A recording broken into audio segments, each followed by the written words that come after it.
Okay, let's see if we can do this thing, because let me tell you, there have been several attempts, much effort into making this, and it has just been just a debacle. It's just, you gotta laugh, right? So apparently, maybe it's me. I'm not sure. I know a lot of this is for me, but I think that someone really wants to hear this or needs to hear this, because it has been next to impossible to get this out. And there's so much that I'm not even sure how to make this short. There's so much. There's so much in this. So let me say this, that we're going to talk about passion, preference, and purpose. Those are the passion, preference, and purpose. And I'm just going to start off by saying that Samson, our friend Samson from the Old Testament, the guy with all the strength, Samson made a lot of messes out of a lot of things. And y'all, that boy could be petty. I'm just laying that out there right now. And that is not necessarily, I know I've never heard the story of Samson, especially started out that way. But Samson made a lot of messes, and he could be really petty. And now I want to say that Samson had everything that he needed. Everything that he needed, just like we do. As children of God, children of the King, we have everything that we need in order to pursue our passion, which should be connected to our purpose that God has given us the abilities to accomplish with his power. Yes. So passion is not always a bad thing. Passion is to be passionate about your purpose. I'll just say that, very general. To be passionate about things is good. To be led by our emotions and be passionate in irresponsible ways is never a good thing. That just doesn't end well. Look at that, what's going on up there? Just one more thing, right? So is your passion leading you toward your preferences or toward your God-given purposes? And that's kind of where those three words all come together. And Samson was a very passionate man. Samson was favored by God. Samson was strong to the point of being supernaturally strong through the power of God, and in order to accomplish God's purpose for his life. So there's the beginning where passion, preference, and purpose come in.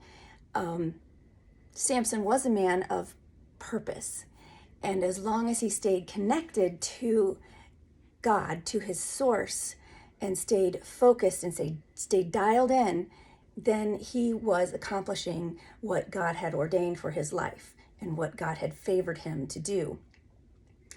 But when Samson would allow his emotions to take over, when he didn't catch his thoughts and he allowed them to go toward his emotions and I can't think of a word right now. Things that just were not from God, things that took his focus away from where it should be. When he allowed his emotions take over and his passions to go toward his preferences, that's when he would make a mess of things. And that would be all of us, wouldn't it? When we start taking over and doing things on our own accord, thinking that we've got this, we can handle this, we've got the strength for it, we've got the brains for it, we've got what it takes all by our own lonesome little self, and we can do this. I don't know about you, but that is always when I make a mess of things. And then in the end, doesn't matter what kind of a mess we make of things, when we quiet ourselves and refocus and bring ourselves back in front of the throne of God as a child of God, he will still use us for his will and his purpose, even even though we make big messes out of things, God can and will still use us. So that's, I guess I just gave you the whole synopsis of everything. I have so many notes and so many, the story of Samson is, I just read it and heard it and listened to it in a whole new way. Because Samson, okay, we already know he had the favor of God. Every time that he compromised himself, everything that he compromised his purpose, for his emotions, for his wants and desires, he became a little weaker. Every time we compromise ourselves, every time we make a compromise, we weaken ourselves a little more and a little more. And I think that's profound to me, because we have it all. Samson had it all. And he just kept, using that side eye and going toward preferences, carnal preferences, and losing his focus. And each one of those compromises made him a little weaker, tore him down a little bit more. And boy, doesn't that happen in our lives as well. So we know Samson was favored. We know that he was used by God. And some of his messes, he just didn't want to listen. Just didn't like to listen to people. So some of the things that happened along the way, Samson was supposed to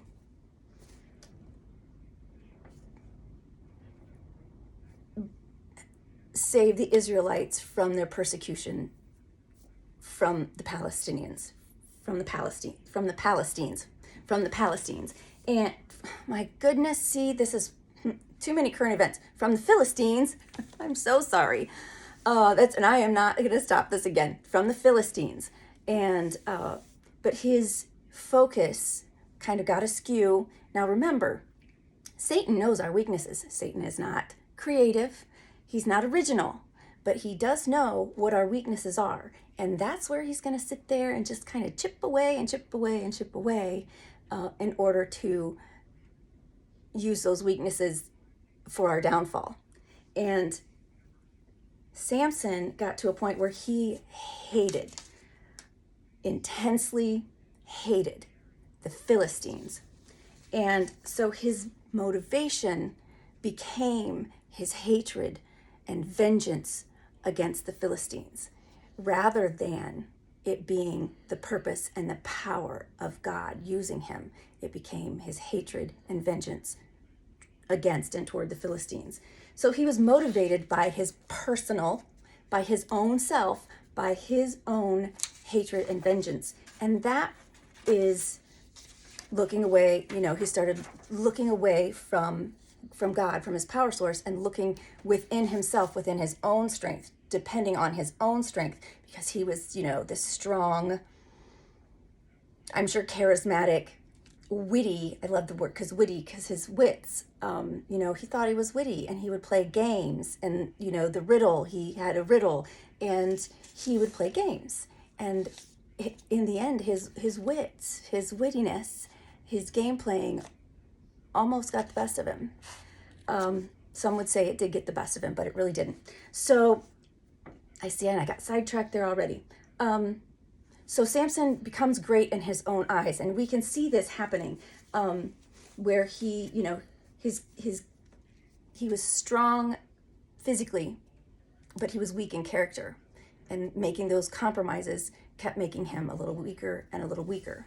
And one of the things we know about his strength, his supernatural strength, it says, Judges, the story is in the Old Testament in the book of Judges, and whenever the Spirit it says several times, when he would ask, then the Spirit of the Lord came powerfully upon Samson, and he could rip a lion apart with his bare hands. He could break all the ropes as if they were just, little strings. And several times it will say, then Samson prayed, and the Spirit of the Lord came powerfully upon Samson. And then I just love this. He starts, he doesn't want to listen. We go through those phases where we know better, we know best, we know it all, or we just get stubborn and dig our heels in, and this is what we want, so this is what we want, and this is what we're going to get, and I'm not listening.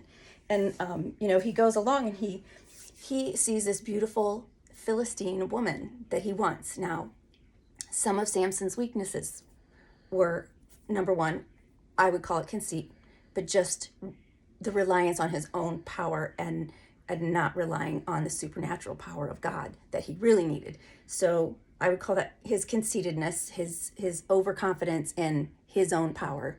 And we know that he liked women, and that was another huge weakness for Samson. And so Samson sees this Philistine woman, and they're Israelites. He sees this Philistine woman, and he decides he wants her. And his mom and dad, I love this. Judges 14, where's this at? 14 verse 3 in the story of Samson. He's caught his eye. This young Philistine woman catches his eye, and he tells his parents he wants her. He wants to go get her because he wants this woman. And his father and mother, so his mom and dad, his father and mother objected. So mom and dad, a lot of times they know best. And mom and dad objected. They said, no, nope. There are plenty, look around the neighborhood, look around the village. Why would you want this Philistine woman? She worships different gods. She doesn't worship our God. She's not like us. They are our enemies. No, you should not do this. And God is saying the same thing to Samson. No, I don't want you to go here. I don't want you to, this is not part of your purpose. This isn't in it. This isn't in your purpose. This is in your preference. And so he didn't listen. Of course, he didn't listen because he decided he wanted this. And so he was going to get it. And it didn't matter what anybody else said. It didn't matter what God said. It didn't matter what his dad said. It didn't matter what his mom said. It didn't matter. He was going to go get this because that's what he wanted. And so he does. And, the ball gets rolling. So he didn't listen. He made a poor decision. And, there's a little chip out of his strength. So he's getting a little bit weaker, even right there. But he does, they get attacked by this lion on their way, which, even when we make the wrong choices and we decide we're going to go on our own path, God will still send things, avalanches in the way to help us hopefully stop and recognize, well, this lion comes along and attacks, and Samson, prays, and God's strength comes, supernatural power, spirit of power comes on him, and he just rips this lion from limb to limb. So God is still there with him, even though I think he's really trying to tell him, warn him, this is not the path. This is not the path. And then he doesn't tell his parents about that. And I really didn't go much into that, but that's sticking out in my mind right now. So, there's secrets, and he was keeping a secret, and those are things that chip away at us too and make us a little bit weaker and a little bit weaker. And so then, anyway, they get this Philistine woman, and, then the father of this woman, I'm cutting things up because I knew this was going to last forever. This is probably going to be an hour long. Goodness. So he gets this Philistine woman, and then her father decides to give her to Samson's best man. And so Samson gets really mad, and this is where he gets petty because the dad's like, you know what? Didn't think you wanted her that much, and take her younger sister. He's prettier anyway. And Samson gets really, really mad and really petty. And he goes and he gets a bunch of foxes and ties their tails together and lights their tails on fire, and they run through all their grain, and they just burned all their grain and destroyed their vineyards and their olive groves. That's petty. He was petty. He was mad because he didn't get the girl he wanted. He didn't get his way. That's what it was. He didn't get his way. So he got mad and he got petty, and look at the destruction he caused. Well, there was a compromise. There were some bad decisions. He was not, he wasn't getting with God and praying and talking to God during this time. So He gets super angry and he does all these things. He's like, I am taking revenge on you. And then even at the end, like the people from his village go to get him because he like goes off and they go to get him because the Philistines want, they're like, look, we bring him back because we want this dude and we're going to take care of him. So his people go to get him and he's like, look, Samson goes, look, I only did to them what they did to me. Okay, isn't that us so often? We get hurt, we get offended. Somebody does, they don't do what we want them to do. We don't get our way. And so we get all petty and then we're like, what? I only did to them what they did to me. I mean, they did it to me first. They did it first. I only did to them what they did to me. Okay, that's enough on that. I just, I've never thought about that part of Samson before. And then, okay, so then they tie him all up. They take him down to give him to the Philistines, and and he gets down there, and then he just breaks. He prays. He's like, okay, God, I need your help right now.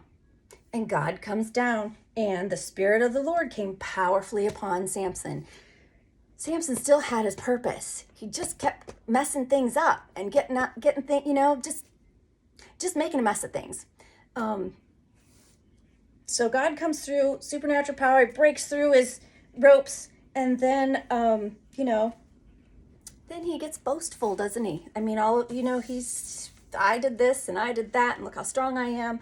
And so then, is this where he does it? So we know that, all my things, I have notes everywhere, and it's a terrible thing. Oh my gosh, and I haven't even done any of these other verses. I did. We'll do those at the end. Yes, we will. So then Samson goes on, and on his own accord, and again, not listening, going against the will of everyone. He's just not listening. He's going to do what he's going to do. And God had told him not to go to this Valley of the Vines. Why can't I remember? Ooh, no, these pages. My fan's blowing. And God knew Samson's weaknesses. Satan knew Samson's weaknesses. And Samson didn't want to listen to God. Sometimes God tells us no, keeps us from something. Maybe we feel like he's not answering a prayer in order to protect us. And he told Samson not to go to this valley. Where's it at? What's it called? The valley? I know it's wrong. I'm going to call it the Valley of the Vines. Because God knew that he was going after the Philistines there out of vengeance, out of revenge, not out of God's purpose for his life. And he also knew that there would be a weakness there that would destroy him, that could destroy him. So God didn't want him to go. Just so happened, there was a woman there, and I feel like I'm skipping things. And I don't know what they are. So there's a woman there named Delilah. Now, he liked her. He had quite a hankering for Delilah. He wanted Delilah. And her name, the Hebrew meaning of the name Delilah is languishing. And languishing means to become weak or feeble, to waste away, to exist in miserable and disheartening conditions. So the reason that God told Samson to stay away from this valley was because he knew that there was a weakness there. Women were a weakness. There's another part in here I skipped over where, he goes in and he sleeps with a prostitute, and the Philistines do, and they were gonna attack him in the morning. Of course, he left in the middle of the night, so he got away. He had a weakness for women. And then he comes up against Delilah. We'll say that. And he just, he's boastful and braggadocious and full of himself. I'm just gonna say that. And so, why would this worry him? Why would he think? I mean, she's a woman, nonetheless. So why would this scare him, intimidate him, bother him, make him think twice? So that's where he was overconfident. He underestimated this woman. He underestimated people, anyone, everyone, but he underestimated probably this little tiny woman compared to this big strong guy. So why would this be a threat to him? And I'm going to throw this in here right now, and I'll probably say it again at the end. Was Delilah his weakness? She wasn't the weakness. His choices made him weaker and weaker and weaker, didn't they? He didn't listen. So was not listening. That was one of the choices he made that made him weaker. His proclivity for women was something that made him weaker. It distracted him from his focus, from his purpose, from where God was taking him. And so he would look over to these distractions and not listen and rely on his own strength and chase after the women because those were distractions and those were his weaknesses. And Satan knew these weaknesses and how he could get to him. So he goes in and he is with, what is this? God, no. Okay, I already said that. Like sometimes, we need to listen and heed what God is telling us, even when we don't like it, because a lot of times it seems like he's not answering, but he's protecting us from something. He didn't want Samson to go there because he was protecting Samson from what might happen. Sometimes God is delaying answers to prayers, and we need to trust him and have faith that he hears us and that he is answering in the way that is right and good and what is his intention. Even when we don't understand or like what he's doing or not doing, we still need to have faith and belief that he is working all things out for his good, and that we are a part of that. So then, okay, so he's just, he's reckless, he's careless, he's, with Delilah, and a couple different times she's like, what is your weakness? Because, okay, the community comes to Delilah and they're like, so we'll give you some money. We'll give you some cash money. We'll give you money.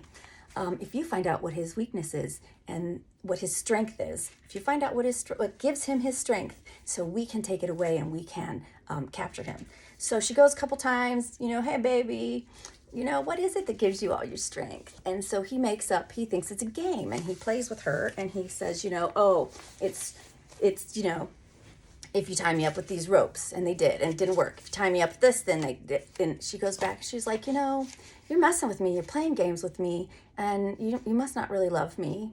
You don't love me if you don't share your deepest, darkest, most intimate secrets with me. And so Satan uses her, pecks away at Satan, or Satan pecks away at Samson, and pecks away until Samson gives up where his strength comes from. And so he lets Delilah know, and he becomes careless because he hasn't been staying connected to his power source. He hasn't been staying focused on his purpose. He's been out here letting his carnal passions and preferences distract him and take over his mind, which just chips away and chips away and chips away at his strength. And so I'll throw these all in at the end. So then, of course, she cuts his hair in the middle of the night because his strength, he'd never cut his hair, and that's where his strength came from.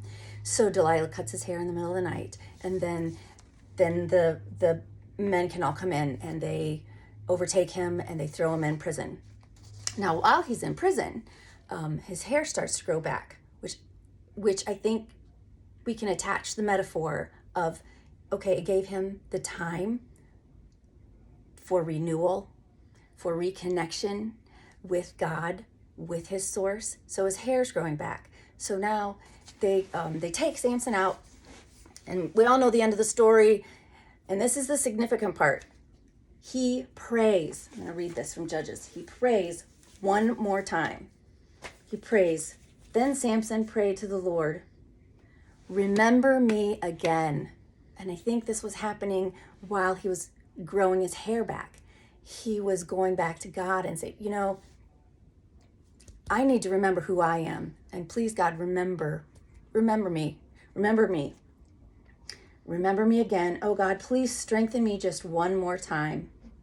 Please give me the strength to fulfill your purpose in my life. Just give me enough strength this one more time. And God did.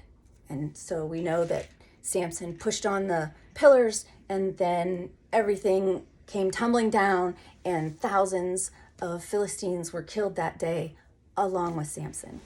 And Samson, certainly in the story that I gave you, made a mess of things more than once, and became a stubborn child, didn't listen, went chasing after the things of this world. But at the end of the day, no matter how many messes we make, God can and will still use us, no matter what the mess. It's not too big. It's not too big, whatever it is. God can and will still use us, even in the midst of all of our messes. I had so many scriptures written down, and I just didn't go through them. I will say this. So in order not to become distracted, 1 Corinthians 9:27 is the one that says, I discipline my body like an athlete. I have these marked in here, and I'm not going to look them up in my Bible because I don't want to take all the extra time. The translation that I've been using, because a lot of them will say, like, I buffet my body. But I love this because it says that I discipline my body like an athlete. Otherwise, if I don't discipline my body, my heart, my mind, my words, and everything else in my body, if I don't do that, otherwise, I will get distracted. I will become weak. I will listen to the wrong things. My heart will lead me in the wrong direction. So that was one of the important verses I wanted to. James 3:5-6, and that's the one that talks about the tongue. So the things that we say. So all of these things, our heart, the things that we think, the things that we say are the things that go into our heart. And then our heart leads us. Proverbs 4:23, for above all else, guard your heart. Everything that you do flows from it. And so that connection between our heart and our minds, right there, everything flows from our heart. And we know that the things that we say, the things that we think and say out loud, that's the direction we go in. Those are the things that we believe. And so our tongue, in James 3:5-6, it says our tongue is like a ship's rudder. And so, a rudder is just this little small thing on these big, huge ships. But when the captain steers this little tiny rudder, it will steer the ship in the direction that he wants it to go. So our tongue is like a rudder on a ship. It steers everything in our life, and our heart. So the things that I want you to think about the most, totally skipped over taking captive our thoughts, but we'll do that another day. So Samson, he got into all of his trouble by not listening, didn't he? So I want to ask, I'm skipping over so many things, but I had so many things down here. This is just awesome, isn't it? Don't you think this is awesome? I just thought this was awesome, and it's taken me forever to do this, and I just couldn't even figure out how I was going to put it in a logical order. There were so many things, and it is taking me 30 minutes now. But it's just so good, and I couldn't skip anymore. So Samson's weaknesses, they were his choices. And every time he compromised, he chipped away and became a little weaker and a little weaker. His choices, his emotions, he let his emotions rule him rather than ruling over his emotions. He relied on his own strength. He didn't listen. He went against his parents' warnings. He went against God's warnings. He went into the city that was not in God's plan for him. And he did things for his own glory rather than for God's glory. And those were some of the points that I wrote down. And Satan really took advantage of those things and chipped away and really won a battle, but definitely not the war, right? We know Satan's already been defeated and we have the victory. Woohoo! He was very flippant about other people, their intentions, their questions, underestimating people, especially Delilah.